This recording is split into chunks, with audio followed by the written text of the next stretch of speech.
Your Words Destroyed My Planet, the stream series. The edited version. Originally streamed live at twitch.tv/dualitiesdownfall. More information in the description. Your Words Destroyed My Planet, Chapter 21.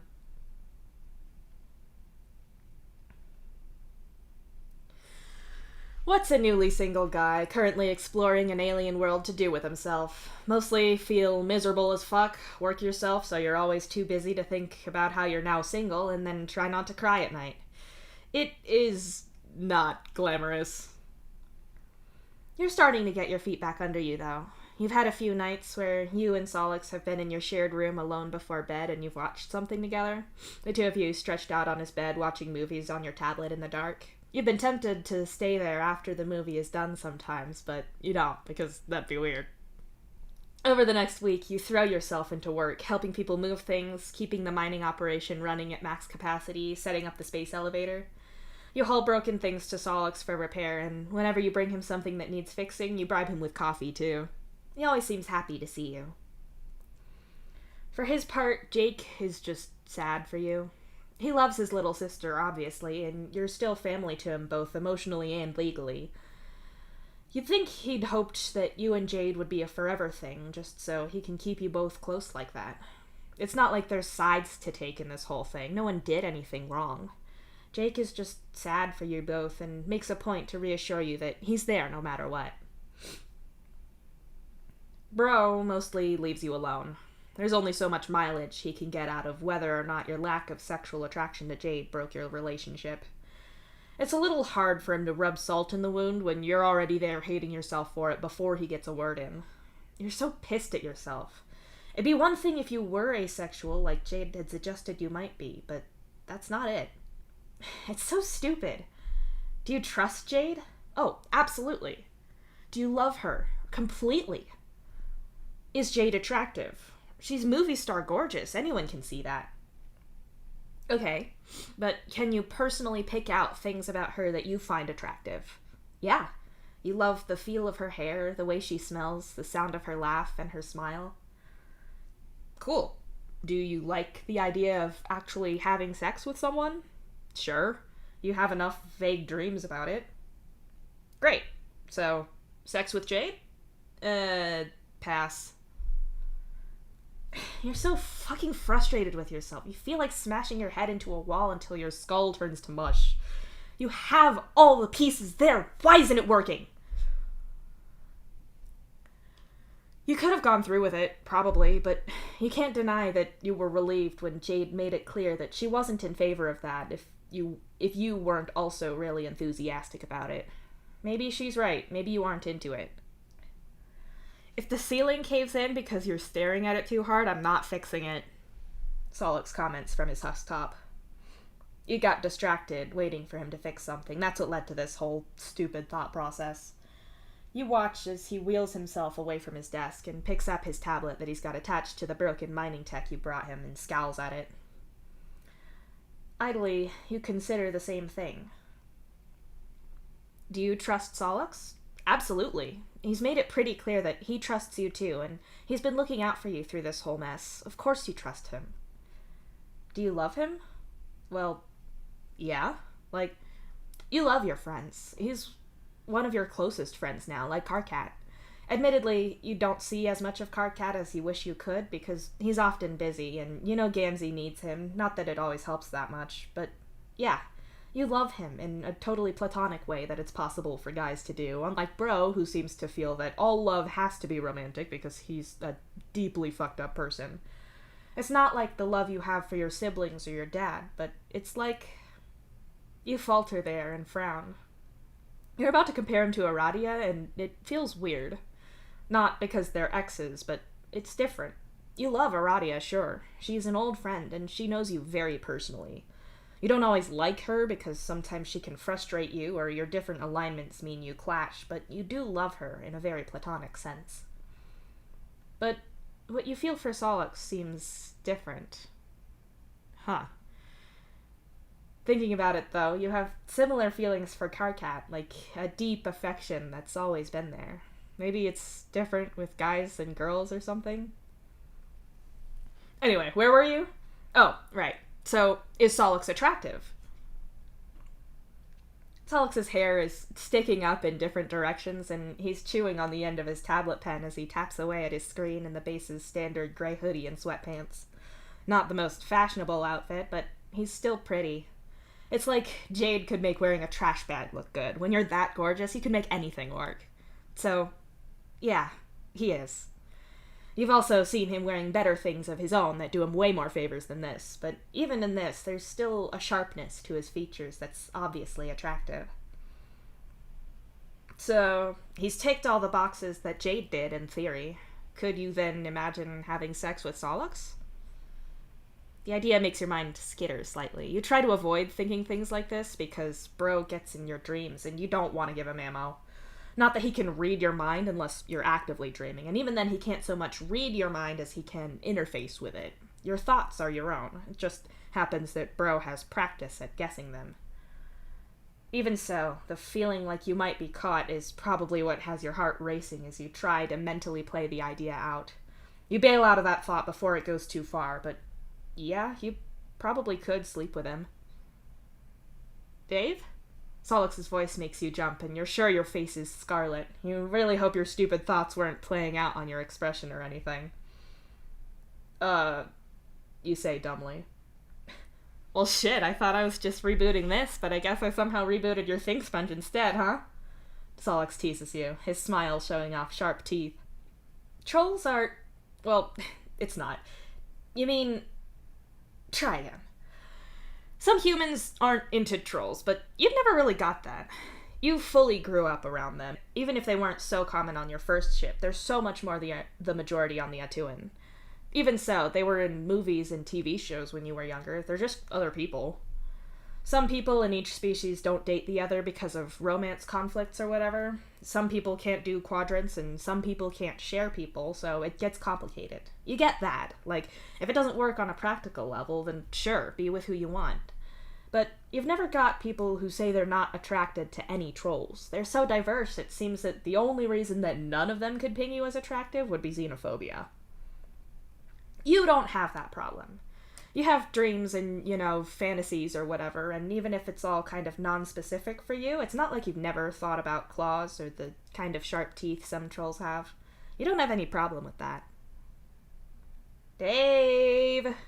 Solix calls out, and you jump again, a little thrown by that weird train of thought. Sorry, never mind. Is it working now? You ask dumbly, gesturing to the drill thing you lugged into his workshop. Like I was saying, it should be. If it doesn't work, then come and get me, because I think it's connecting to the vehicle weirdly. That might be the source of the problem. Solix explains. Right. Yeah, got it. You nod and get to your feet. Have you missed a meal or something? Not enough coffee? You seem weirdly out of it. Solix asks, checking the time on his palm husk. Nah, just stuck in my head. What, are you trying to diagnose my problems like all this tech? You joke, gesturing to the few things still waiting for Solix's attention. Something like that. Try turning your Think Sponge off and on again. Solix snorts in amusement. Solix can turn you... Whoa! Nope. Just because something makes a funny retort or a joke in your head doesn't mean you should go thinking it. Okay, cool. Later. Cool. Bye. You say in a rush and start to haul the drill thing outside. Alright. Logical brain thinking time. The idea of Solix is different purely because it's forbidden or whatever, according to bro, and he's got all these thoughts about what being into men means about someone. Other than that, you could just as easily picture yourself with Solix as you could Jade. With her, you're like, you guess you could, and with him, there's that heart-racing feeling that's probably paranoia or something. So, what, then? What did all this prove? Did you just prove that you're asexual or bisexual or just straight with the ability to imagine shit? You achieved nothing here, except for failing to have coherent thought around your friend and getting yourself all confused. What even is the point? It's not like you can decide that actually sex with Jade would be great now that you've talked yourself into it, so now you can somehow revive your very dead relationship. Nah, she's done with you. Not in a callous way or anything, you're sure, but that ship's sailed. You're pretty sure your ship as a whole has sailed. You consider that as you hook the drill part back up to the main vehicle. Keeping things from Jade was so hard, and as good as you are at that, it's just tiring to have to be on your game with everyone all the time. You love her, and you don't know if you'll ever not love her. It's not like you can be with anyone else, is it? How's that gonna go? One boyfriend, free to a good home, commitment issues, past trauma, huge, somewhat terrifying family, not interested in sex, really fucking haunted. Will lie all the time about stuff, never fully open up, and will still be in love with his ex and won't move out of his hive. Yeah, so many takers for that. The drill beeps angrily at you, still refusing to sync with the vehicle that you're trying to attach it to. Fantastic. You're going to die alone, and nothing is working, and your life is over. Are you doing okay there, buddy? Jake asks gently, and his large gloved hand pats the middle of your back. If I asked you really nicely, could you just back the truck up over my head? You groan. Jake sighs deeply and nudges you out of the way. He unhooks the drill part with one hand and pulls it away, then he turns to you. Before you know what to do, Jake has crouched a little and drives his shoulder into your stomach and quickly stands up so he has you slung over one of his shoulders. His arm wraps tight around the back of your thighs, meaning you can't really get away. You give up almost immediately and let Jake lug you and the drill back into Solix's repair shop. These both need seeing to, Jake announces as he walks into the room. Yeah, Solix says from underneath his snowmobile up on blocks. Jake drags the drill into place and then looks around for somewhere to dump you. You see Solix float out from under the snowmobile and see his eyebrows raise as he sees you. I've seen one of those around here before. What kind of problem are you having with it? Solix asks with a grin. You wheeze when Jake drops you on your back on a table. It's not running quite right. I think it needs a rest, Jake says with a grin. Despite his joking, Jake pats you on the leg gently and gives you a sympathetic look. You know he'll be upset if you just head right back out and get working again. With all that said, you stay on the table, staring up morosely at the ceiling. I would say that you should have a break, but I know you'd argue. So how about you go get me something to eat and drink and do the same to keep me company since I've got shitloads of things to repair still? Solix asks, leaning over you. You look up at him and find your stupid brain going weird places. Why did this not always happen to you if this was a thing? Was it just that you were with Jade and that shut down stupid thoughts? Probably not. You always think dumb shit, but not always. You stare up at Solix's face as his expression goes from something teasing to a little more concerned. He's pretty. No, stop it. This is dumb. You're gonna have to watch what you say around him, because he wouldn't appreciate any of this, you're sure? Yeah, sure, you agree, sitting up. Solix looks concerned, but he lets you go all the same. Solix's repair lab is right by the indoor-outdoor garage, so you have to go back out there to change into regular clothes before walking past him again. He doesn't say anything, but you can feel him watch you leave. You get food for the pair of you, drinks as well. When you have everything, you return and sit with Solix, who eats while working. That's something you appreciate about Solix. When you don't feel like talking, he doesn't try to make you. It's pretty obvious that he's open to it, but he's not forcing you to talk. When does it get better? You ask him. The breakup? He asks. Yeah, you're the only one I know who lost a relationship that was that long. You point out. Not true. There's Aradia, obviously. I'm kind of surprised you've not been talking to her more about it, Solix says lightly as he turns the snowmobile off and then on again. Yeah, well, she wasn't happy when I tried to help with her breakup, and both of us have yelled at each other that our respective breakups are none of the other's business, so I've kind of shot myself in the foot there. You sigh. Also, if she gives you anything like, this too will pass kind of shit, you might just scream. I don't know. More than a week, though. It got worse before it got better, so I think you're on track for that, Solix says as the snowmobile hums into life. That checks out, you say glumly. Solix returns to his desk and shoots off a message to whoever brought the snowmobile in and then sits down beside you in his desk chair.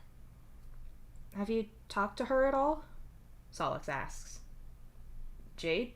You ask, and Solix gives you a look like, who else? But he could have meant Aradia. Have you talked to Jade? Well, no. She's hundreds of miles away on another base.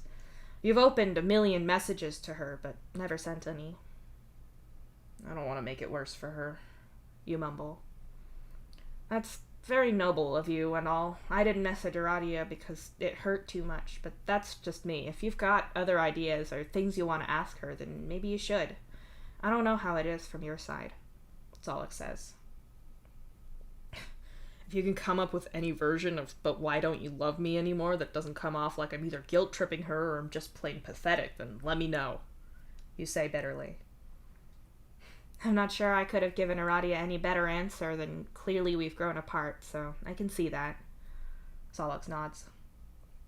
People keep saying that. We grew apart. Fuck that. I didn't grow anything. She outgrew me. I know things weren't completely perfect. Nothing is, but I was happy and she was happy, or I thought so anyway. I just wanted things to stay exactly how they were. I know nothing is fair or just or anything, but I just wanted to have that one thing, that one relationship with someone who loved me and not have it blow up in my face. After everything, I wanted one thing, you say, almost shouting with the weight of the desperation and unfairness of it all driving your volume higher. Solix doesn't seem to have anything to say to that. No smart, off-the-cuff line about how everything changes, because you know that. No comment about how Jade didn't exist for your stability, because obviously you know that too. He doesn't point out that the universe is fundamentally unfair, because no one knows that better than you do. You know what I think? Solix asks after a moment. You're not sure if you want a fight or if you just want to cry, so you say nothing and wait for whatever he's going to say.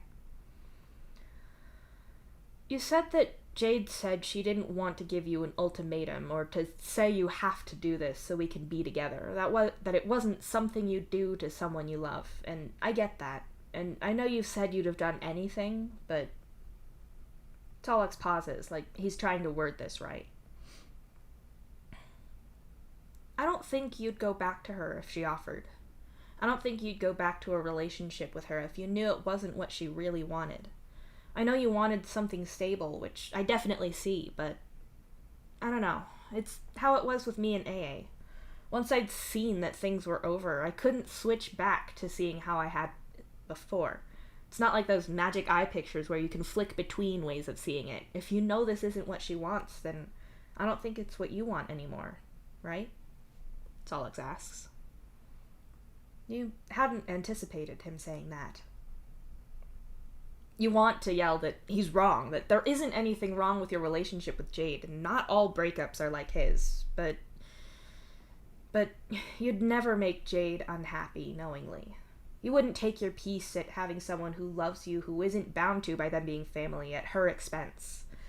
You know you'd have been good to her. You know she was happy for lots of your relationship. She's your best friend, so it's not like she'd be miserable or anything. You're not an asshole, but Jade deserves everything, and that's not with you. You want her to be happy, to have everything she wants because she's the best. You're sure she feels the same about you, too. It just sucks that you can't be that for each other. Jade outgrew you. Not callously, not out of hate. Like something in her wardrobe that's too small for her now. You'd want her to remember everything that was good about you together, but if you had kept her with you, then it'd be worse. Every time she wore you would constrict her, pinch her in places, and maybe she'd still keep going because she loves the look of it or the memories, but you do that long enough, and whenever you open your wardrobe and see that piece of clothing, you feel nothing but sadness about it. You don't want to be something Jade is sad about, something that makes her wish things were like they had been, something that's not right for her now and hinders her all the time. You don't want that for her. So, you know your answer. No, you admit quietly. You can't even say that ignorance is bliss here, because the idea of hurting Jade obliviously is just as awful. It just sucks, and you hate it all. You drape yourself miserably over the edge of the table, and Solix comfortingly pets your hair, his claws skimming the nape of your neck. I just realized your hair's getting kind of long, he says thoughtfully. You're really just gonna leap from devastating emotional truths to casual observations about my hair? You demand, still face down on the table. Duality, Solix says, like that explains anything. I was gonna get it cut before the mission, but I ended up missing a lot of stuff because of the incoming nightmare storm of void fuckery. You say, deciding to answer his unspoken question and just accept that Solix can easily jump conversational tracks like it's nothing. If it wasn't obviously just a short haircut grown out, it'd look pretty. Kind of like Roxy's, but shorter. Solix comments and passes his claws through your hair. You don't want to think about everything Solix just got you to confront. You've thought about it enough to do the confronting, but you don't need more salt in the wound. Yeah, your relationship is dead now, no matter what anyone says or does. Even if Jade changed her mind, it's in the goddamn morgue. You'd like to not think about it, so you sit up and try to just bullshit for a bit. Pretend like it's not there. You know it is. Solix obviously does, but you'd like a little pretense at least. You saying my sister's pretty? You challenge Solix. I'd like you to imagine a triangle where each point is a different trait. The first being attractive, the second being a goddamn weirdo, and the third being intimidating. You're all on there, none of you is so far over that you're only one or two things. Solix explains. You try to mentally plot that out yourself and work out where everyone would be. Rose has got to be way over between intimidating and weird, surely, you say with a frown. Yeah, but she's pretty too. But if the midline between hot and intimidating is me not being sure if it's even safe to think that about her because she'll somehow know and curse me, then I'd put her closer to intimidating than hot, Solix explains. Well, what about Hal, Dirk, and Roxy? They were identical, so how does that work? You ask curiously.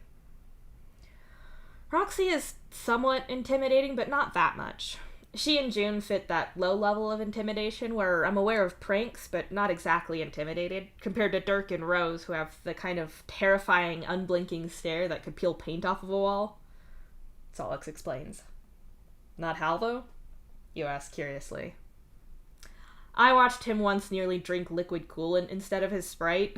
I'm aware that he's probably going to try to screw with my stuff and pull technical mischief, but I know him too well to be all that intimidating. I'd put him as less weird and hot than Roxy, but more than Dirk. Solix says. Jane? You ask. She is pretty, and she's goofy enough to be weird from what I've seen over dinner. She seems like the only normal one in your family, which is deeply suspicious, and I get the vibe that people don't cross her twice. So, more or less in the middle, subject to me knowing her better.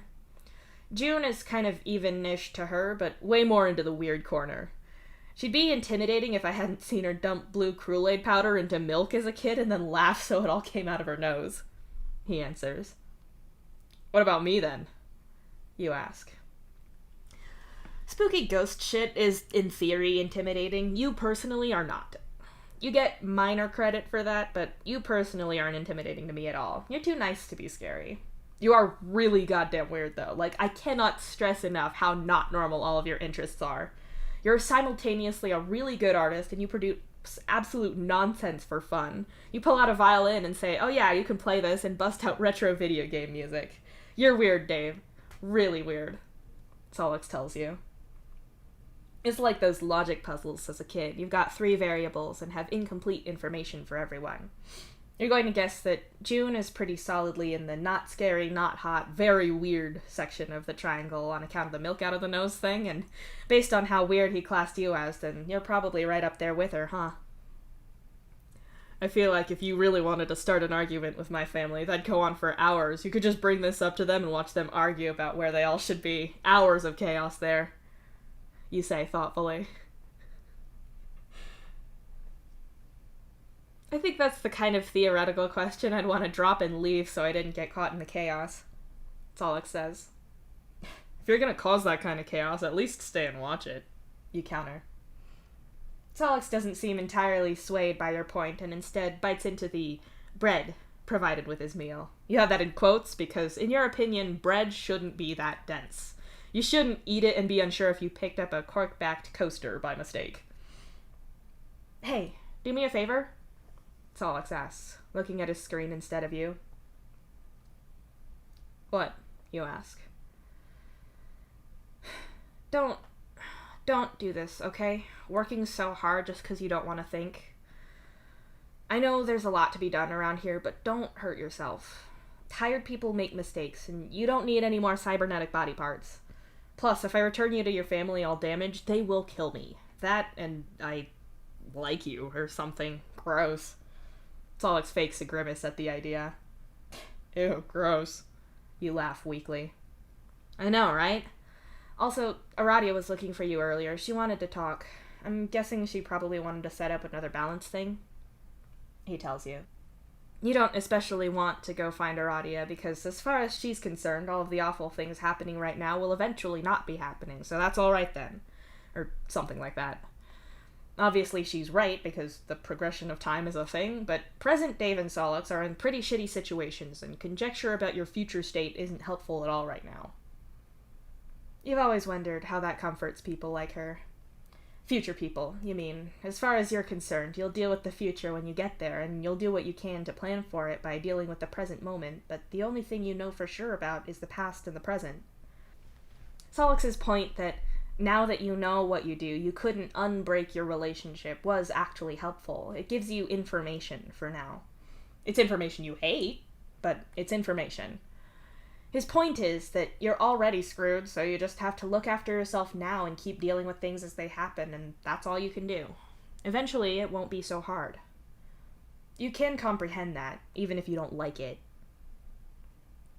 But to ignore the present and past in favor of being like, what? Oh, in the future this won't hurt so much, and maybe you'll be with someone new. Maybe you can focus on yourself and turn all that time you would have spent with Jade into learning a cool new skill. Just imagine yourself being good at a new thing.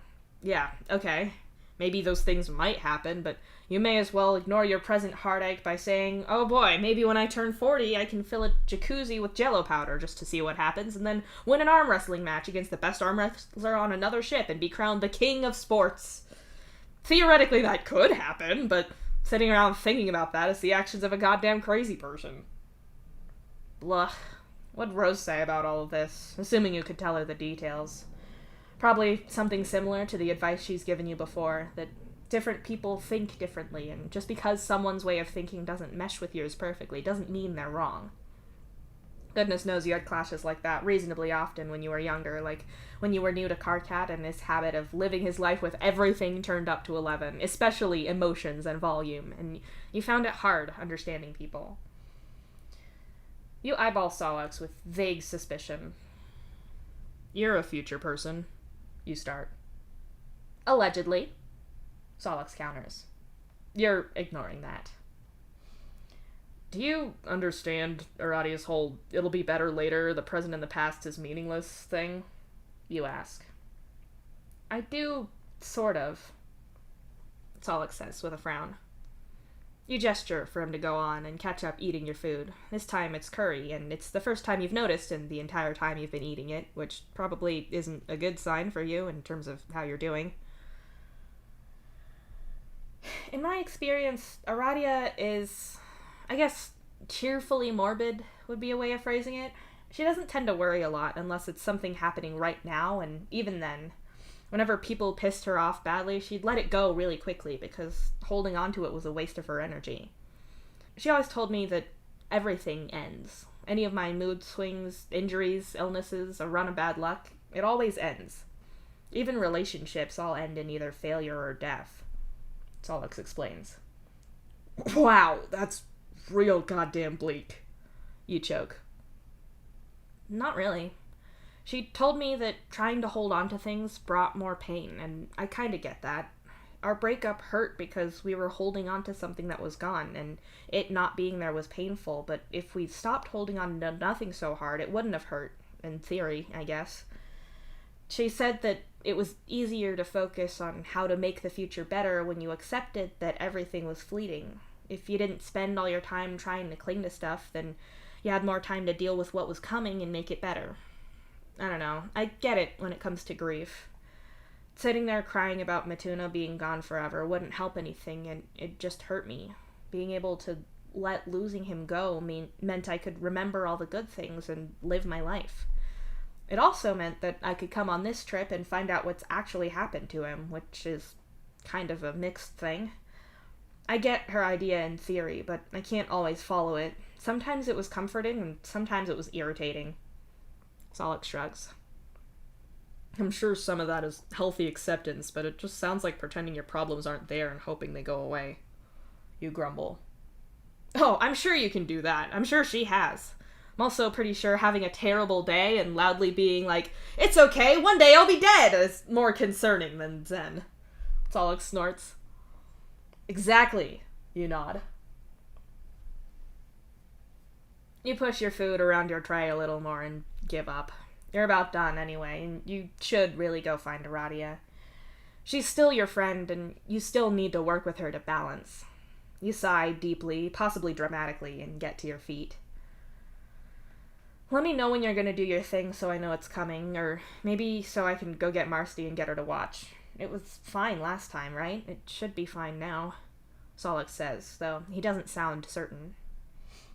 I'll make sure Marcy's there. I'm not gambling with your well-being any more than I have to. You tell him. The sound of approaching footsteps makes you shut the hell up, and sure enough, one of your unawoken sailor colleagues comes into the room with their palm husk in hand and a frown on their face. Solix, I've been locked out of the program I need, they complain. You leave him to that, then. You're debating how you're going to bring things up with Aradia when you find her. You don't like having a problem with your friends. You'd only just been getting back to normal with her after she and Solix broke up.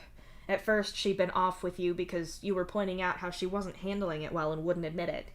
Then after that, she was trying to slip Solix information. Granted, it wasn't anything terrible, but it made him question things, and if you were her, you'd be wondering if Solix's awareness now wasn't at least partly because she had him searching for answers. If you have too open a mind about something, stuff gets in. But what was done, and things had been better after that. But now this... it's exhausting. You search the base for Aradia with no result, which isn't alarming because it most likely means she's outside doing something. You retrace your steps, dodging conversation from other sailors about if you're doing okay with the whole Jade thing. Everyone knows by now, and you really don't like all the sympathy, feeling like something to be looked down on with a toxic mix of empathy and glad that's not me really gets your back up and always has. You go through Solix's lab, and he throws your packaged cookie at your head. You didn't eat it with your meal. You take it with you, get changed, and eat it as you go outside looking for Aradia. You pass Jake and ask him if he's seen Aradia, and he gives you the direction that he saw her last. Sure enough, you find her at the space elevator, examining the containers of mined ore. The space elevator is in full swing now. Every 10 minutes, another stack of containers starts the journey up into the sky and up to the space station. They do some complicated math up there about when and at what angle to fire things off so they reach the ship, but that's beyond you. It does look majestic, seeing all that shipped up into the sky. The containers themselves are made from ore processed from this very planet, and when they get to the Atuan, they too will be made into parts of the new spaceship. Standing on the ridge of a snowy hill, looking up at the space elevator, you appreciate for a moment that what you're seeing is the salvation of countless innocent people. It's all for a reason. You shake the feeling off and head over to Aradia. You come to a stop by her as she examines a hunk of frozen ore in her hand. Hey, she greets you as you walk over to her. Hey, you say back, and lean on the container. Aradia tosses the ore back and looks you up and down, her red eyes taking in every detail about you. I really am sorry for my part in this, you know. I talked to her about everything, and I wasn't trying to break you up. This wasn't a misery loves company kind of deal. Aradia says quietly, the press of shipping containers around you giving you a moment of closeness and privacy. I never thought you had any bad motives in this. I'm not thrilled that talking to you set this whole thing off for her, but... You sigh and struggle to vocalize the idea Solix got through to you before. It hurts so fucking bad, but I wouldn't want her to be unhappy, even if it meant that I got to keep her. She's not a thing to keep. I want Jade to be happy. I just wish I'd made her happy in a way that she wanted. You say quietly. Aradia looks down at the snowy ground around you for a moment, and then back up at you, blowing hot air through her gritted teeth and making it steam up through the atmosphere past the agonized expression on her face. I need to tell you something, she says finally. Something Jade said? You ask, and brace yourself for whatever that might be. No. Something about me, about this whole situation. Just promise you'll hear me out the whole way through? She asks. Sure. You agree warily. I really appreciated Jade coming to talk to me. We've been friends for ages, but it brought us closer, and I knew you had a hand in it somewhere. Karkat too, no doubt, because he always tries to help people feel better. I wasn't mad about it or anything. Besides, she's a good listener, and she doesn't push things. I could talk when I wanted to, but she was just there for me as my friend, even if I just wanted company. Aradia says. She's good like that. You agree with a nod. She is. Dave, I never meant to, and I didn't tell her, but I have feelings for Jade. I'm flush for her. I never told her. She doesn't know, and I never have encouraged her to break up with you just in the hope that I could take your place. I wouldn't do that to you, to either of you. I'm not even asking permission to go and see if she feels the same or anything, but if it ever came out, I'd hate for you to not know, to think the worst of me. I just wanted you to hear it from me. Aradia confesses all at once. Betrayal stings you at once. Being balancers puts you in a horrifyingly bonded group, whether you'd have chosen each other or not, and you have to all trust each other completely. But the fact is that you are friends with Aradia, and you would have chosen to be around her without all of this. For her to want your girlfriend is a stab in the back. But it fades, almost immediately. It takes a split second, in fact. She didn't convince Jade to break up with you. You have no proof of that, but you believe her wholeheartedly. You also know she wouldn't screw you over like that. It was pretty clear that the timing for this breakup was terrible for you and Aradia both, on just a balancing end, let alone a personal end. There's no way Aradia was trying to get you out of the picture, and for her to tell you about this herself is a gesture of respect and care. She's your friend. The sting of thinking of Jade with someone else is still achingly painful, but if it had to be anyone, you'd so much rather that she was with someone that you know through and through is a good person. Aradia would treat Jade like she deserves, because Aradia's that kind of person. You can see why Aradia would like Jade, not just because Jade is fantastic, but also because so many of their interests line up. You'd hoped that Aradia might find solace in Jade after losing Solix, because Jade is so good. You still want the best for both of them. It hurts to think about, but the idea of Aradia and Jade together is good as well. The people you think the best of, who deserve only the best, finding that in each other. It's bittersweet, but there's still sweetness there. You'd wanted to be the person Jade wanted, but at the same time, if it had to be anyone else, you'd probably have said Aradia. It hurts, still, deeply, in a way that's not betrayal, but rather further confirmation of how things between you and Jade really are over. Even if Jade doesn't return her feelings at all, this is still a theoretical possibility. At some point, Jade will date someone else. That's just how it is. That's the truth that hurts, not the possibility that it's Aradia. All of your thoughts probably crossed your face to some degree, but Aradia still waits silently for you to say something. Thanks for telling me, at least. I know you wouldn't have had any bad motives. I know you better than that. It really hurts to think about, but hey, at least you have taste. You joke, a little weakly.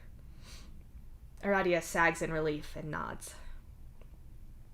I really wasn't trying to go behind your back. Realizing how I felt was awful.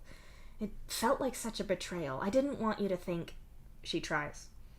I know, ma'am. I know. You nod. Aradia steps closer and hugs you tightly, the puffiness of your coats cushioning the gesture, but the meaning makes it through nonetheless. I'm really sorry things between you ended. I know how much it hurts, Aradia says softly. You nod and let her go, the two of you shuffling back into your own spaces. The tension between the pair of you feels so much lighter now. You're on the same team properly again. There's no secrets or blame here now. You're just glad that this was a moment for just you and Aradia, and that Bro and Damara weren't skulking about. You didn't need the audience, that's for sure. We should probably talk about Solix's appointment with Marsti again soon, you say. It's a vague way of phrasing it, but with the limited vision around you and the noise of the machinery that shifts the shipping containers, you don't know if someone might be within earshot. If someone was eavesdropping on your emotional conversation, that's one thing, but you're not waking up some sailor who doesn't know about the light and darkness. You've got enough problems with Solix being newly awake, and you're not dealing with anyone else if you can help it. So, in public like this, where you can't be sure of your audience like you can in Solix's closed lab, for example, you're going to watch your words. Thankfully, Aradia is used to the euphemisms about all of this, and she doesn't need any hints about what you mean. Is he experiencing anything off? Aradia asks. No, it's just been a week, so it makes sense, you tell her. And how do you feel about it? She continues. Pretty sure you know how I feel. You snort. You can tell you're pulling too dark from your thoughts lately, but that's no surprise at all. Aradia opens her mouth to say something, but you hear the crunch of snow underfoot, and a step or two later she hears it too. So, the container, you say casually. Right, like I was saying before, all the ore is really good quality, especially out of the cliffs that we got into recently. Based on the current projections, I think we should be able to haul a really good amount out, Aradia explains. Dave! Aradia! Nepeta calls out from somewhere a few containers away. Yeah, boss? You call back, walking backwards and looking around the edge of the container to see her in one of the narrow walkways between them. Ah, there. I tracked your suits down to here, but this place is a maze. I need to talk to you both. Solix and Marsti are already in my office. Come on. Nothing's happened, before you ask, Nepeta says, and you relax a little at her anticipating your very next question. Right behind you, Aradia says, and the pair of you fall into line behind Nepeta. I'm surprised you didn't ping us over Trollian, you comment as you walk along. I had a few things I needed to check on out here on the way, so it worked out nicely, Nepeta explains with a smile. 2 birds with 1 stone, Aradia agrees brightly. You've always felt bad for the birds in that metaphor.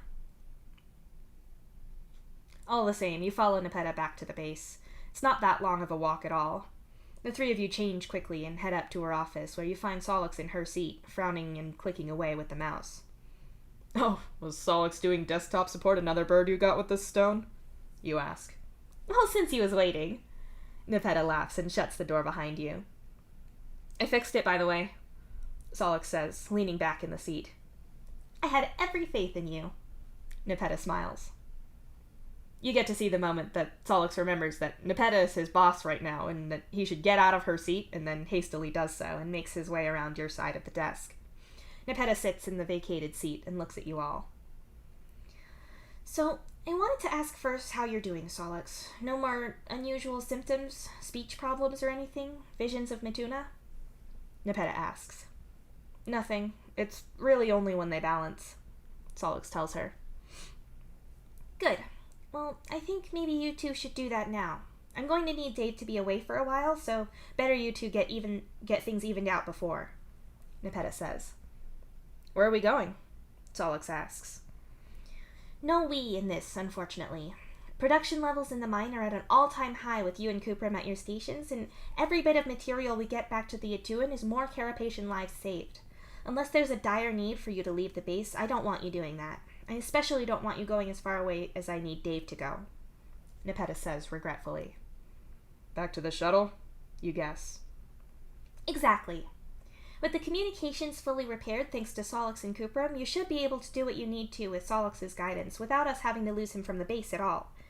There's no way we can make fuel safely and at the quantities we need without sacrificing the mining operations output.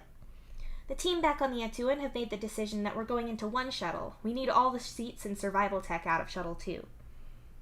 I I need you to strip everything with Solix and Kuprim's guidance, load it into an empty truck, drive that back to Omega Base, and then drive a different empty truck back to the ship, and repeat until you have everything out.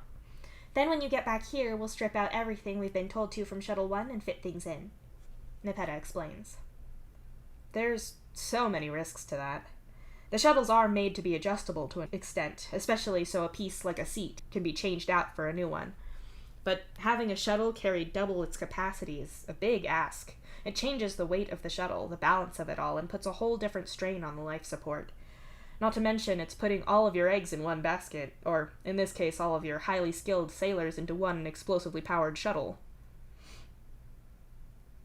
Still, you trust the people tasked with crunching all the numbers to get you home, and it's not like you have a better option. For all your jokes before about making bootleg hydrazine, you really don't know enough about rocket science to do any of that without careful instruction from on high. Whether it's going to work or not is a problem for future you. Right now, you just need to do what you're told. Good, Laika.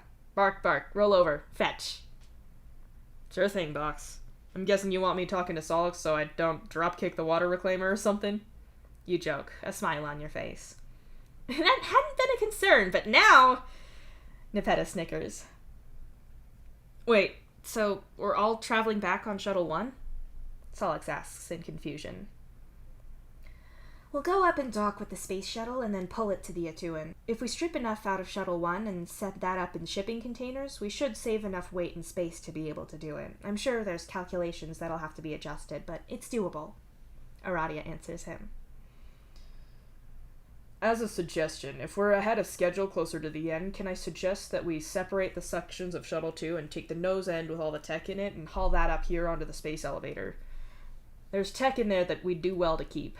I know we don't have cranes strong enough to move it about, but I'm pretty sure Solix could do that, or even with a few of the other psionics helping if he needs it. We don't want to be eating into the Carapacian stuff more than we have to for us to rebuild Shuttle 2, right? You suggest. I like that idea. I need to run it by the Atuan first to see if there's a hit list of stuff they'd want from the other sections, but if it's depressurized, we should be able to put at least parts of it on the space elevator. You'd need several trucks hauling together, but it could be done with the shutdown of Omega Base. Still, the first priority is getting everything we need for the crew out of Shuttle 2 and into Shuttle 1. Nepeta says, with a businesslike nod. Doesn't this also mean I'm confined to the base without Dave? Solix asks, warily. Yes, I'll draft you up a list of people who can supervise you outside of the base with Dave away, but you're mostly going to be staying here. At least it'll be warm. Nepeta says that last part brightly. So, can I suggest that if we're balancing, you sit down first? Marsti suggests, looking at Solix and pulling a seat out. Mentally, you reach out for Bro, and sure enough, he appears and casually surveys the room. Damara drifts in through a wall, and she and Bro eye each other with disdain, but both stay silent. You and Aradia turn to face one another, and Aradia suggests an Earth song, or... Song is maybe not right. You're sure there's probably words in there somewhere, but it's some ancient sound. Even before Earth was destroyed, it was some ancient Nordic call. A collection of notes and syllables that probably mean something to people from there, but you know what it's for. It was used to bring in animals, to call to others, a pure human sound bouncing far through valleys and forests where darkness and void might lurk, designed to pierce right through it. Ironically, for not being human, Aradia is far better at it. She can reach notes you never can, even though your range is pretty good. But you can harmonize with her, lending a deeper, eerie quality to the call. And for all the room you're in is small, you can feel your voices echoing through a space far larger. What you really don't like is how much attention Bro is paying Solix and how close he's getting to him. Not that Solix can tell, as he has his eyes shut, and by the time he opens them, you've stopped singing. Marsti checks Solix over to be sure that he's fine, but since it seemed like he just got Mituna this time, he's physically fine. Probably a little unsettled from having contact with his dying brother or ancestor, but fine. I think he's in some kind of coma now. I'm not getting any thoughts or images at all, just a Mituna-ness to things. Solix explains helplessly. I'm sorry, Solix, Nepeta says sympathetically. Like you said before, it puts Solix in the position of not wanting Matuna to die and also wanting him to die. Which way is more merciful, and for whom? I'll go pack my things then. If I put my foot down, I can maybe make it most of the way there before it gets stupidly late. You say, and check your palm husk to get a better read on the time. You've just had lunch, and you won't need to change out for people. You can probably shave a little distance off of your route if you're not going to Omega directly. Who's going with you? Solix asks, with a little frown on his face. No one. We can't really spare people right now. Obviously, we'll keep an eye on where he is, and he'll make regular contact, but the drive is fairly simple. Besides which, he can always rest at Omega Base if he needs to stop midway, which he should given that long of a drive alone. Nepeta says, with a firm look at you. You might be feeling better about your breakup, but you'd rather not sleep at all than see her right now. You can compromise and sleep in the middle of nowhere in the truck. That's doable. Is that safe? You said being alone on an empty planet like this was dangerous, Solix says, and gives you a wide-eyed look of concern. That wasn't exactly what I said. I'm fine, though. We're all balanced now, and I can deal with more dark than this planet can throw at me. Besides, I have a destination that I already know. I'm not heading out into nothingness, so it's different. You explain. You'll understand it more later when you can feel it out for yourself, Aradia tells him, and you wince at that idea. You don't want that at all. I'll go pack, you tell the others. Dismissed. Drive safe, Dave. Give me regular updates, Nepeta says. I'll tell you all the important things, boss. You nod and leave. Nepeta tries to keep the cat puns to a minimum now that she's got such a serious job, but every now and then one slips by and you can get away with shooting one back to her. You leave the room and head to your shared room with Solix. He's been a good person to share with. You don't bicker over anything, and you think your experience sharing a hive with him before this has helped. There's always the concern that with an individual room, it's different. Trolls can be a little more territorial than most humans, though of course no generalization is ever correct for everyone. Still, you know, some people new to the sailor life find it hard to adjust to sharing so much space and having so little privacy. Solix seems to be fine with it all. You're gonna miss sharing a room with him for this little mission. He's made his position of support very clear over your whole breakup, and it's been nice not being alone. It occurs to you, as you pack your things up, that you should probably tell him what Aradia said about Jade, just so it doesn't blindside him if she does make any kind of move there. That said, there's likely no rush on that. You doubt Jade would be ready to date anyone else for a while, and Aradia would probably feel weird about trying for that when the wound is still so fresh for you. You'll bring it up later. You pack up all the food and supplies you'll need, the regular toolkits and the more intense ones that you'll need for disassembling the shuttle by yourself. With that all done, you toss your stuff in a truck and head back inside to take one last bathroom break in the warm and to fill your thermos up with hot coffee. If you happen to go looking for Solix, it's only because his repair shop has a convenient exit out of the base. Really. Solix looks up as you walk in and gets up, abandoning his work. Is this really going to be okay? He asks you worriedly. Yeah, man. I can take care of myself. Don't worry, you assure him, tightening the seal on your thermos. I know, you're the big, tough, experienced sailor and everything, Solix says, rolling his eyes. You say nothing, but pointedly look down and then up at him. He's bigger than you are. At least, he's taller, even if you have more in the way of muscle. Right.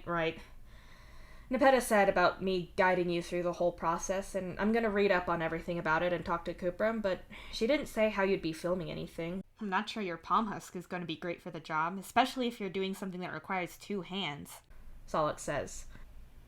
Yes, if only I had some other means of letting you see what I see, you say to Solix, and blink several times. Ah, right. At least I'll literally know what you're looking at. I guess you'll just call me for the audio? Okay, I could do that, Solix says, clearly a little embarrassed at forgetting just how your eyes work. Hey, when you're doing that, I can look at a mirror for you. I'm told that's trippy for people to watch. You offer. I'm sure you have better things to do with your time. Drive safe, okay? Solix says, his voice going all sincere at that last part. I promise, you say quietly. You wave at him as you leave, and in no time you're on the road again. Well, road is a pretty charitable description, but still. You have a few audiobooks that you listen to as you go, and Bro pops in and out a few times, but he's typically pretty disinterested in you driving, and unlike you, he has the option of being elsewhere. You can't help but notice that he does pop in a lot more than he usually would, and you're not sure what to make of that.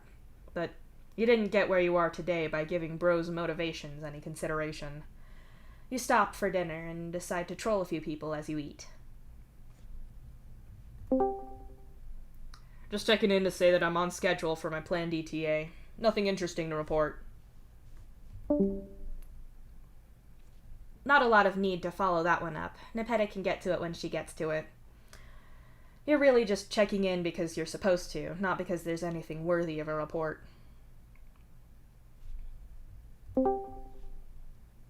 Just so you know, I'm walking around the truck after food so my legs don't get all stiff, and I'm telling you that it's all cool here.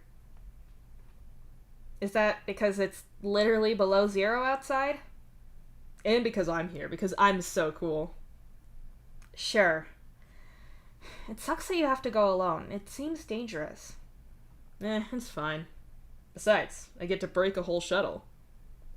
Carefully dismantle, not break. Semantics.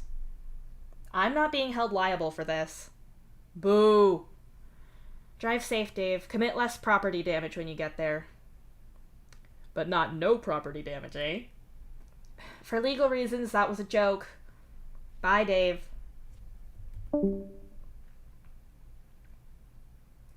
You grin and climb back into the truck, only you're not alone. Bro's there in the passenger seat with his feet on the dash and his arms crossed around his middle. Well, whatever. He can do what he likes. You shut the door and start the engine up and pull away. Bro stays weirdly present the whole time. You're used to ignoring him, not always even in a deliberately not paying attention kind of way, but just in the sense that he's stuck to your soul like gum to the bottom of your shoe, and he has to exist somewhere. You're just used to him being vaguely around. All the same, you're surprised when he speaks.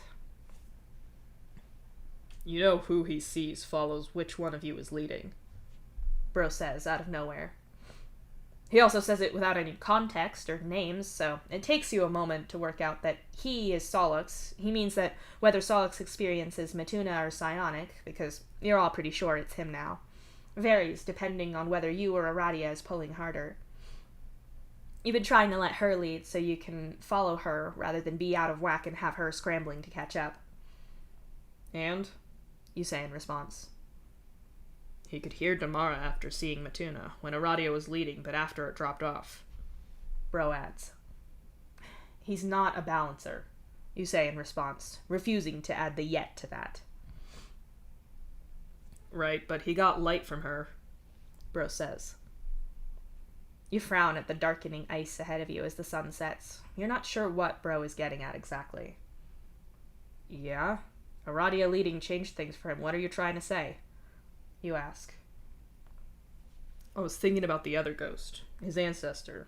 From the timeline, he's been alone a long time. He started losing his speech, which tracks since untethered ghosts degrade. Bro starts. That and the torture, you add.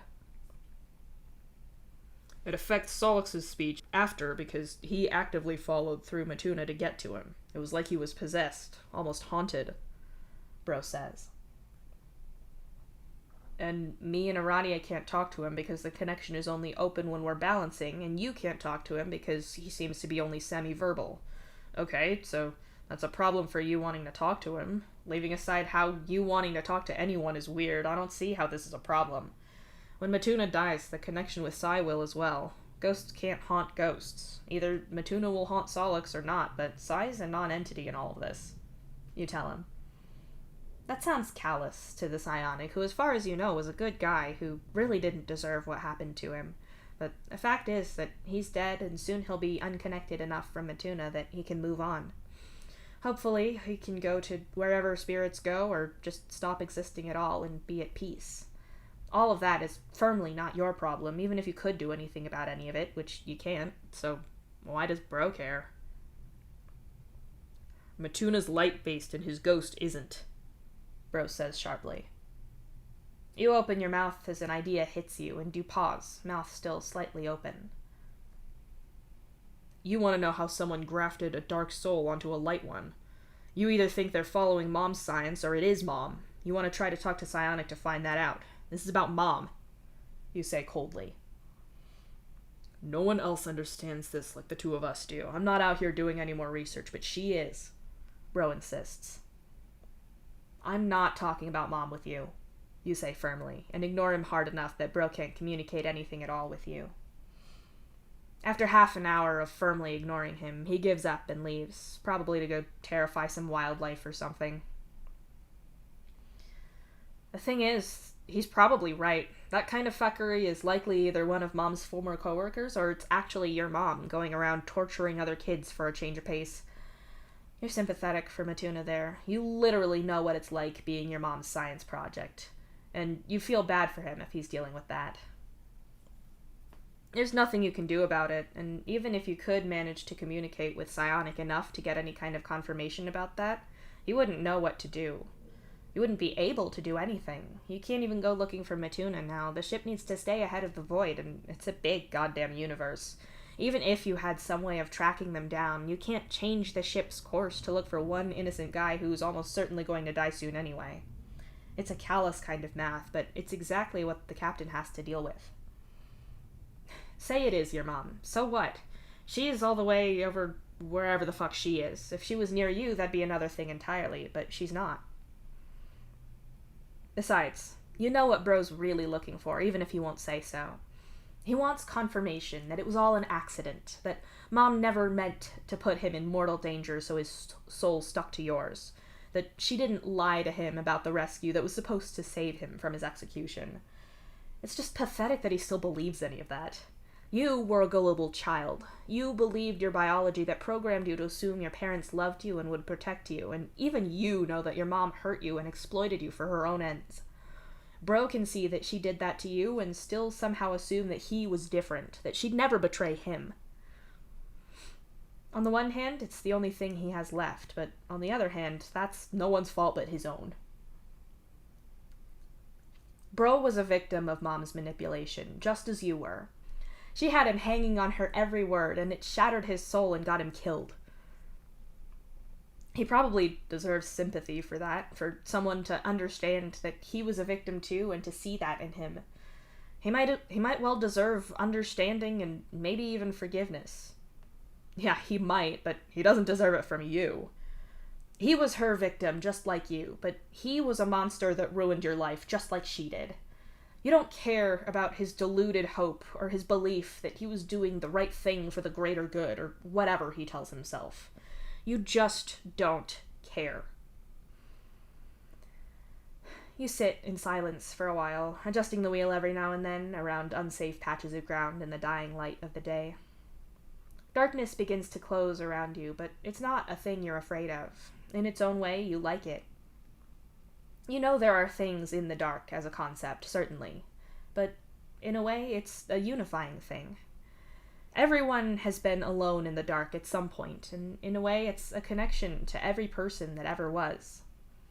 You don't like the idea of your family's legacy, the one Bro is so intent that you continue, but you've wondered, often enough, what they would have thought of you. What your Uncle Dave would have made of you, what your grandfather would have said, or whoever else before him bore your name and maybe your powers. You're not under the same stars as either of them. You can't look up into the night sky and pick out the same constellations.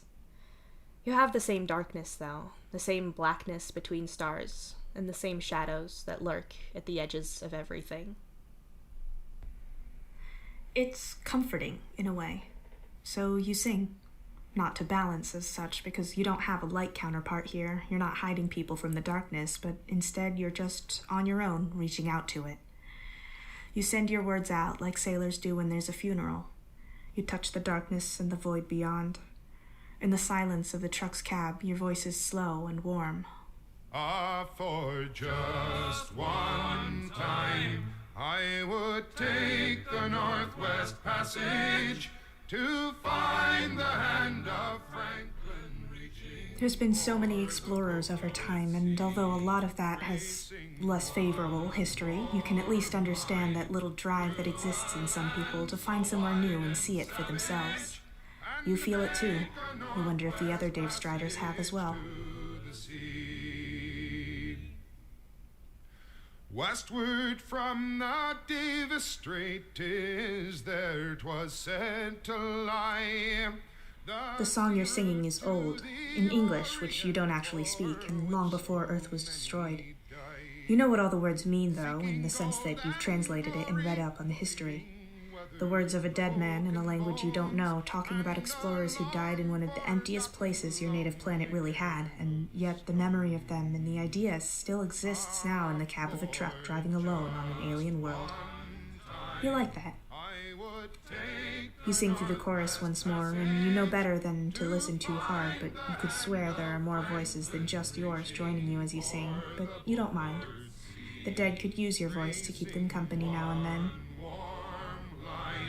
Through a land so wide and savage, and make a northwest passage to the sea. 3 centuries thereafter, I take passage overland, in the footsteps of brave Kelso, where his sea of flowers began. Watching cities rise before me, then behind me sink again. This tardiest explorer, driving hard across the plain. You go through the chorus once more, the rumbling of the ground below your tires providing a quiet kind of pseudo-bass to it all.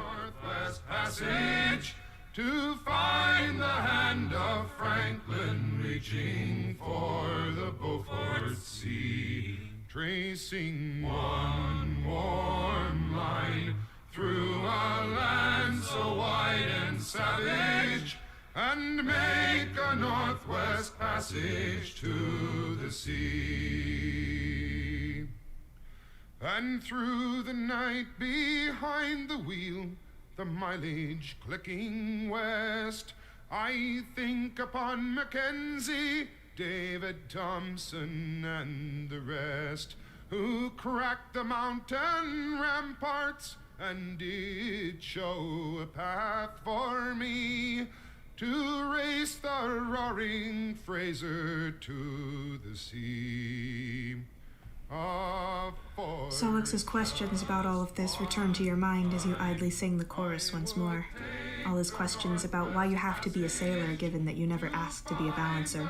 Or not his questions so much, you suppose, more the fact that he thinks that this is exploitative to you. Which, yeah, it is.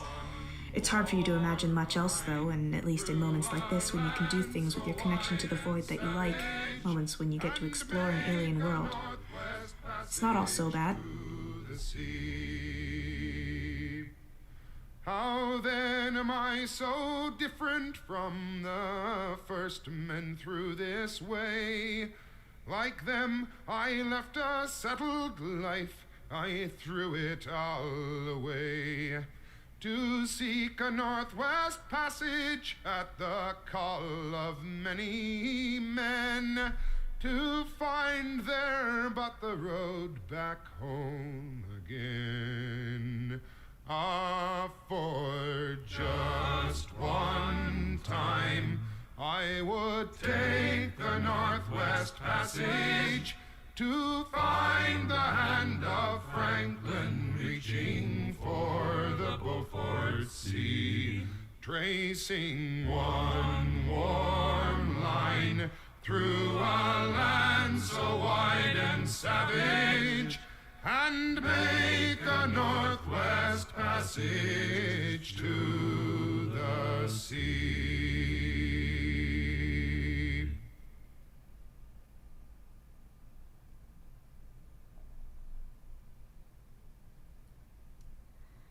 As the last words leave your mouth, the connection to the beyond fades, like the slide of fingertips slipping away from your own.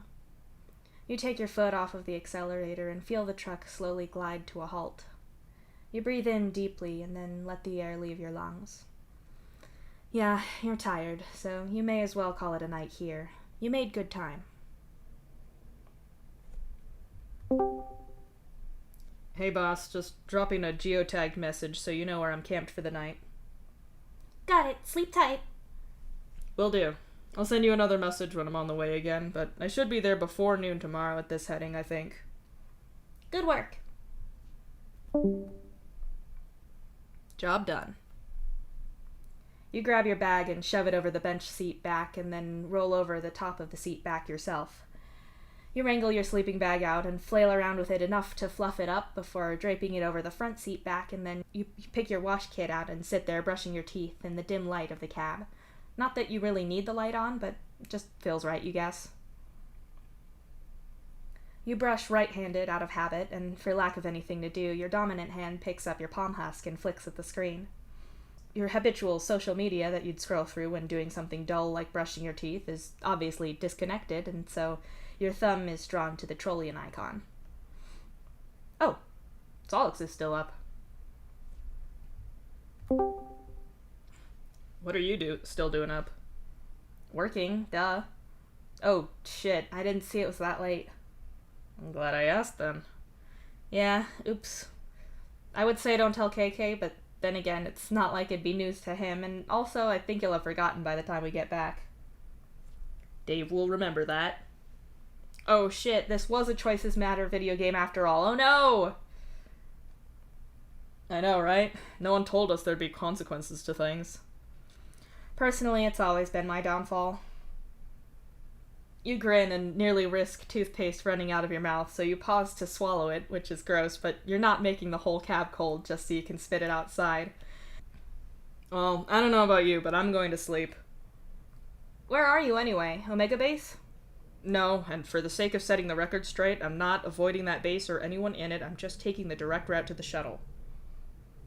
I'd call you on that, but I think if I'd been in the same situation when I was in the same emotional place, I'd have done that too. So, yes, I believe you, Dave. Thank you.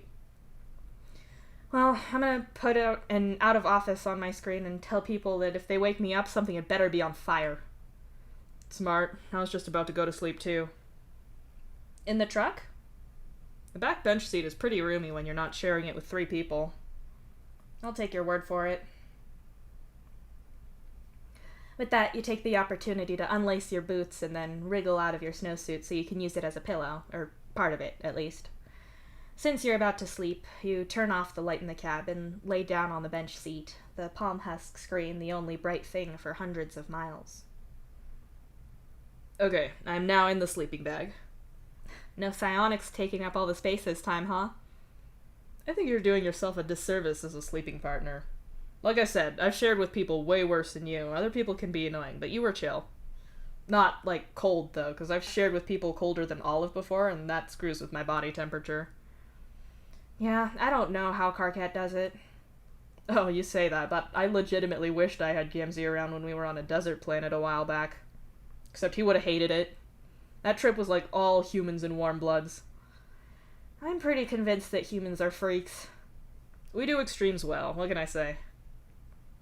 Anyway, you don't get to shame me. Your think sponge is some sci-fi Tesla coil crazy power thing, which I'm super jealous of since I don't get any cool mind powers. Too bad for you. It's weird being in our room at night with you hundreds of miles away, but still talking to you. Hey, tomorrow you can see what I see and call me, and I'll be even further away. Yeah, I can see the shuttle from a lower vantage point. That'll be new. You are like an inch taller than me. I know Karkat's not here for you to call him short, but you don't have to turn it on me, man. Desperate times call for desperate measures. Boo, hiss. Okay, I'm sleeping now. Don't get eaten by space wolves. The truck has closed doors. Do you think they're gonna open them somehow? Clever girl.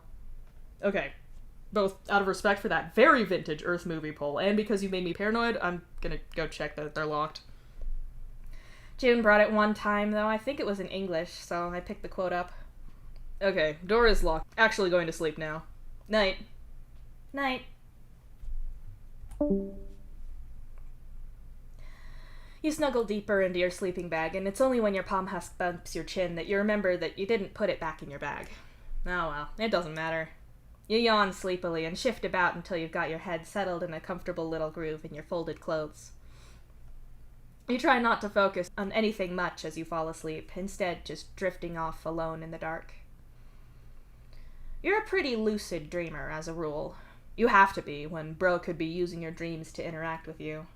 Despite his general disposition, he doesn't tend to harass you in your sleep all that often. You can just wake yourself up when he does, and if he starts trying to get you sleep-deprived, you can retaliate. Mostly when he chooses to come into your dreams, it's because he wants to fight about something. As a side effect of this, you're good at spotting that you're in a dream, even if it's just one of your own creation. Usually, anyway. Early in your sleep cycle, you become aware that you're dreaming. You're in your dad's hive, the one you all lived in when he first adopted you. The age you're at doesn't match the place, though. You feel like you're about 6 or something, and you weren't around him then. You're sat on the sofa, snuggled up against his side. The TV is on in front of you, and as you pay attention to it, the things it shows make no sense. Your siblings are all around you, but at ages that make no sense. Hal and Dirk look around your age, and at that age they didn't even go by Hal and Dirk, much less look like 8-year-old boys. On your left, Roxy and Jane are giggling together, whispering quiet, nonsensical gossip and looking like they're about 14. Rose and June are on your left on the lounge plank watching the TV.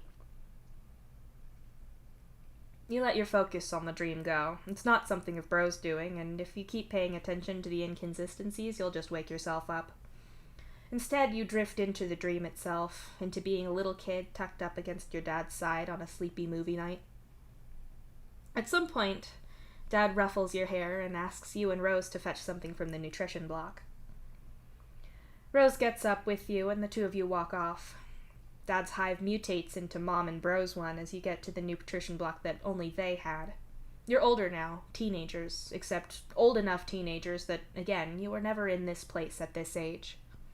You're vaguely aware of this being a dream as you and Rose open cupboards and appliances looking for something, though you've already forgotten what it was you were after. Got it. Come on, or we'll be late. Rose tells you, and you turn around to face her. She's holding a large packet of chips that glitches through 3 different brands as you try to read the writing on it. You grab the sodas on the side and follow Rose through a door that wasn't there before and out into Karkat and Gamzee's hive. Again, you're teenagers, so Karkat and Gamzee didn't live here then. All the same, your sleeping mind has repurposed the setting to be the backdrop to a house party. Looking around, your friends are all there, along with other people you knew from school on both ships. The hive is packed, and you try to follow Rose through the crowd. You pause when you find Gamzee slumped over a table with a bottle of your mother's favorite gin limply held in his hand. Should you wake him up? You don't know what to do. Dave, come on! Rose calls, and you turn around looking for her. You spot her bright hair under the dimmed lights of the party and weave your way through the crowd to her. When you find her, she's just kneeling down on the edge of a circle next to Kanaya. The group of your friends forms a circle with a soda bottle in the center of it. Just as you step closer, it stops spinning and you freeze as Aradia leans over and kisses Jade right on the mouth. The sight makes you freeze, but Rose hisses your name at you with very much the subtle instruction that you need to be cool about this. Glancing down at her, you see the way she's nervously sat at Kanaya's side, and you put 2 and 2 together. She's hoping the bottle will land on her and then Kanaya. She's asking you to play along to try to help her out. You sit a little awkwardly on Aradia's left side, trying not to see the way she and Jade are looking at each other. The dream goes a little blurry, the game shifting briefly into a sort of never have I ever kind of thing that has Karkat cursing, except seems to be back to spin the bottle after that, and your waking mind is dimly aware that this isn't how this game goes. Still, the action of Karkat picking up the bottle and spinning it grabs your attention off of your thoughts. The soda bottle thunks on the ground and spins around and around, going slower and slower. The bottle drifts to a stop in front of Solix. Solix's eyes go wide and his cheeks go a darker kind of yellow tint. He's fumbling for some kind of excuse or something as he looks from the bottle to Karkat. You watch curiously as Karkat looks up from the bottle to Solix and notes the almost smug air he has about him, like when he knows he's right and just waiting for the other person to get it. Solix is mumbling some kind of excuse like Karkat doesn't have to and it's a stupid game and so on, but It doesn't look like Karkat's trying to get out of this. Karkat seems to wait for the exact moment that Solix falters to a stop before he kneels up and kisses him. You're frozen in place and things go wonky. It's like a magic trick. You're too busy staring at the way Karkat's blunt troll teeth nip Solix's lip just as they finally pull apart to realize that you're somewhere and somewhen else. No longer a dumb teen party, you're now in Tortuga, the bottle on the table something more firmly alcoholic. Karkat, as he is now, sits back in his seat with an air of self-satisfaction, and Solix is flushed, maybe a little surprised, but clearly happy. Karkat's red eyes shift to you as you look dumbly at him. You hear the glassy sound as he flicks at the overturned empty bottle on the table, but you're too busy staring at him to do anything. Your waking mind starts to stir. You're aware that something is off. You're in Tortuga, right? Solix is allowed here now, but Karkat isn't. Your attention shifts to Solix, who is looking down at the table and the slowly spinning bottle. Why are you still playing this? You were in a house party, and now you're in a bar, and it's just the three of you. There's a spark on the bottle, a little flash of blue and red, and the bottle all but screeches to a stop, pointed right at you. You look up, and Solix gives you that smile, the one where he's figured something out or something's gone his way, all sharp teeth and glee. Well then, he says, standing up and leaning over the table. One hand rests next to the bottle, and the other reaches out, claws scratching softly on the underside of your jaw. You're frozen, heart in your chest, as Solix leans in and... Wait. This is a dream. You breathe in sharply and open your eyes to the dim darkness of the truck's cab around you. What time even is it? You fumble around in your sleeping bag until you find your palm husk and see that you've slept about 6 hours, despite it not quite feeling like it. With a groan, you sit up and rub at your face to try to wake you up. You were dreaming. Something about a house party? Solix and Karkat and something. Now that you're awake, the details are slipping from your mind, with only a few odd things standing out. Solix cheated at some game, used his psionics or something. Dreams are weird. Ugh, there's no point going back to sleep now. You may as well get an early start on the day. You get up, dress, cook yourself breakfast, eat, and then brush your teeth.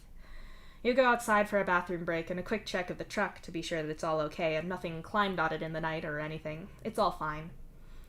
By the time you're back in the driver's seat again, the first rays of dawn are peeking over the horizon. You figure you'll sing something to keep your mind occupied, and despite being alone and having no one to annoy, for some reason you choose the classic traveling song of 99 bottles of beer on the wall.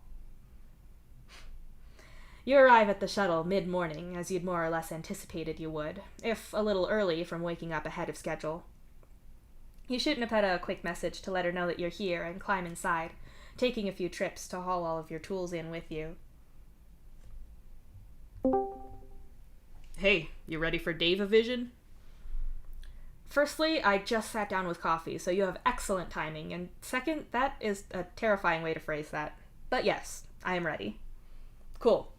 I'll go make this an audio call, and I have an app on my phone here somewhere that lets me stream my vision. Which, now that I think about it, I don't know why Equius always makes me read out eye charts to him at absurd ranges instead of just looking himself. Maybe he thinks it's less invasive? That's a good point. Okay, I'm calling you now. You call Solix, the audio for it going through your suit, so you're all hands-free with this thing.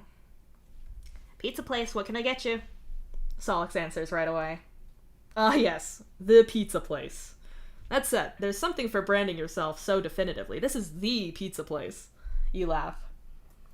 It's the kind of confidence I appreciate in my food service. I think you have to share the... Oh, yeah, I see it. I'm connecting now. I think you'll probably have to confirm that I'm not hacking your vision. Solix says, as the pop-up on the app asks you to confirm that you're giving Solix permission to see what you see. You hit accept. You probably could hack my eyes. You shrug. I wouldn't. It's loading, and hey, that's pretty clear resolution. Solix says, as a slow light pulses at the corner of your vision to let you know someone's watching. You lower your palm husk and look around. Is the shuttle's communication streaming everything all right? You ask as you look about. I'm sure it's probably a little clearer for you, but it's perfect for me. Wow, everything really is in focus all the time. That's nuts. Watching this feels like a really weird first-person shooter. Solix laughs. Should I crouch to reload? Press X to grab my toolkit? You joke. Definitely press X to grab toolkit. You've got a whole shuttle to dismantle, and the seats are the first thing you've got to get out. We've got the specs for everything here, and me and Cooperum talked about it, so let's go. Solix says. You head over to your toolkit, about to start breaking an absurdly expensive shuttle into its basic parts. At least you've got company for it, though, even if it's just online. So, what kind of cheat codes have you got? You laugh as you heft your monkey wrench out of the toolkit. Just wait till I find out where the B, A, and start buttons on my Dave console, and we'll be in business. Solix snickers in your ear, and for a split second, you almost feel like there's something half-remembered in the smile you can picture him making. The thought slips from your mind as soon as it came, and instead you set yourself to dismantling some seats.